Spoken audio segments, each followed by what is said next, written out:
Assalamualaikum, my guide Masud Rahman. Other subject है botany chapter जी नवन पे बोले biological molecules and topic है types of biomolecules. अच्छा असां यो डिस्कस करना थे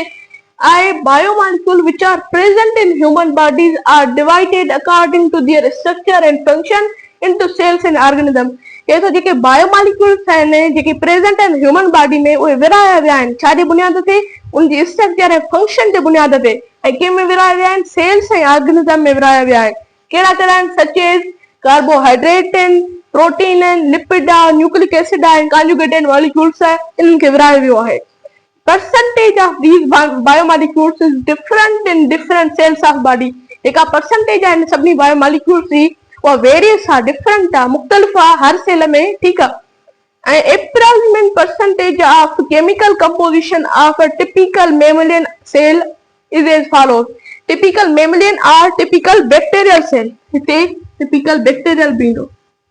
typical bacterial cell जेका परसेंटेज आहे केमिकल कंपोजिशन इन्हनि जी उहा टेबल में ॾिसी असां सघूं था टेबल मां हिते ठाहियां थो पोइ तव्हां ॾिसिजो हाणे हीअ टेबल तव्हांखे परसेंटेज ॿुधाईंदी त कहिड़नि कहिड़नि मॉलिक्यूल्स जी बैक्टीरियल सेल ऐं मेमलियन सेल में केतिरी केतिरी परसेंटेज आहे जीअं आहे वाटर मॉलिक्यूल जी बैक्टीरियल सेल में 70% मेमलियन सेल में 70% प्रोटीन में 15% ऐं मेमलियन सेल में जेका आहे उहा 18% लिपिड बैक्टीरियल सेल में 3% मेमलियन सेल में 4% and nucleic acid पहिरियां हूंदो आहे में DNA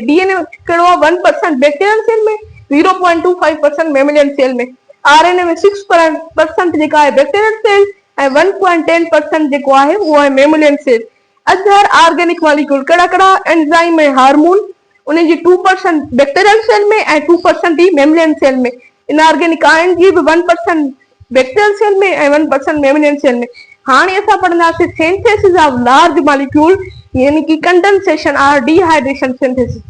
synthesis of large molecule by condensation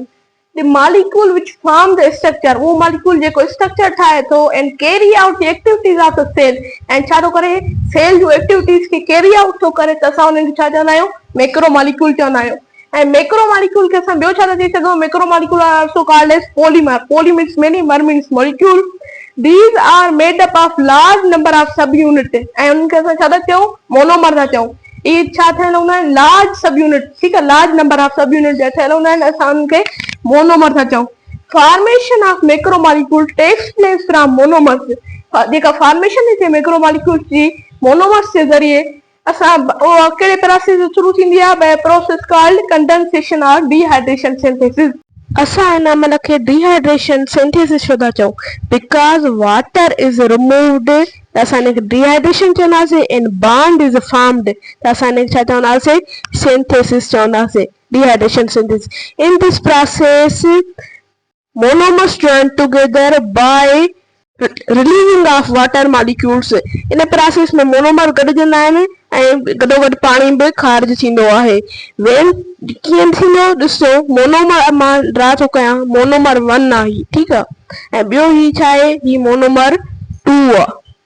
ऐं इहे वरी छा था थियनि इहे जॉइन था थियनि गॾु माना टुगेदर जॉइन था थियनि ऐं छा थो थिए पाणी निकिरे थो वाटर रिमूव थो थिए ऐं जेके मोनोमर्स आहिनि जॉइन टुगेदर जॾहिं मोनोमर्स जॉइन था थियनि टुगेदर त हाइड्रोक्सिल ग्रुप आहे उहो रिमूव थो थी वञे 1 मोनोमर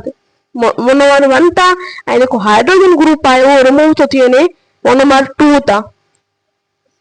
छा जे लाइ वाटर मॉलिक्यूल ठाहिण जे लाइ तव्हां हिते ॾिसी सघो था